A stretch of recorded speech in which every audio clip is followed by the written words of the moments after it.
پاکستان ٹیلی communication authority (PDA) نے ملک بھر میں موبائل پر کھیلی جانے والی گیم PUBG پر عارضی پابندی عائد کر دی ہے۔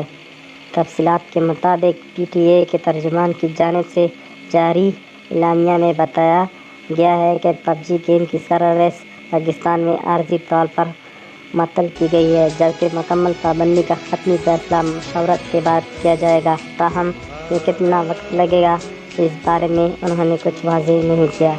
واضح رہے کہ PUBG گیم کھیلنے کی اجازت نہ ملنے پر لاہور میں 2 بچوں نے خودکشی کی تھی، جن پر دونوں بچوں کے ورثاء نے گیم کی بندش کے حوالے سے لاہور ہائی کورٹ میں درخواست دائر کی تھی، جبکہ IG پولیس نے بھی PTI کو PUBG گیم بند کرنے کے حوالے سے خط ارسال کیا تھا۔